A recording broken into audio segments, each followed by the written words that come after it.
মই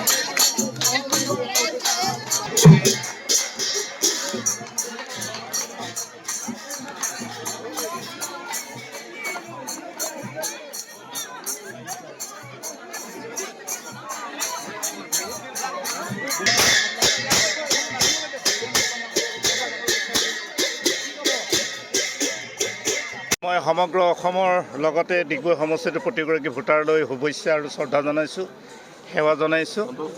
ডিগবৈ সমষ্টিটো ইতিপূৰ্বে 10টা ৰাউণ্ড গ'ল। আমি 22 ভোটৰ ব্যৱধানত আগবাঢ়ি আছোঁ আৰু নতুনকৈ অন্তৰ্ভুক্ত হৈছে বুঢ়ীদিহিং। এই বুঢ়ীদিহিং অঞ্চলত 55,000 ভোটাৰ আছে। এই অঞ্চলত আমি কাম কৰিবলৈ বাকী আছে আৰু নিৰ্বাচিত হোৱাৰ পাছত এই অঞ্চলত বিশেষকৈ যিটো বাট পথৰ অৱস্থাটো শোচনীয়, তাত আমি নতুনকৈ নিৰ্মাণ কৰাৰ ব্যৱস্থা কৰিব লাগিব।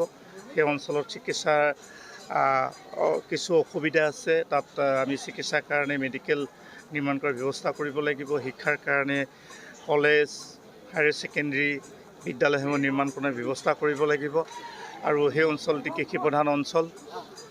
সমগ্ৰ অসমৰ লগতে বুঢ়ীদিহিং অঞ্চলত ক্ষুদ্ৰ চাহ খেতিয়কসকলে বসবাস কৰে, কৃষিৰ ওপৰত নিৰ্ভৰশীল।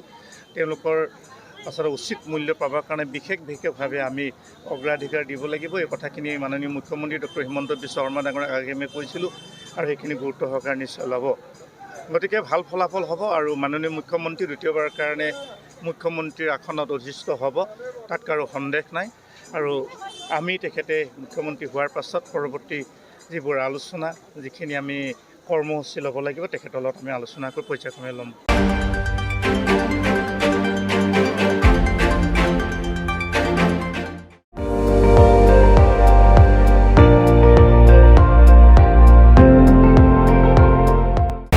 আপুনি চাই আছে ND24, সৰ্বশ্ৰেষ্ঠ নহয় সৰ্বোত্তমৰ দৌৰত।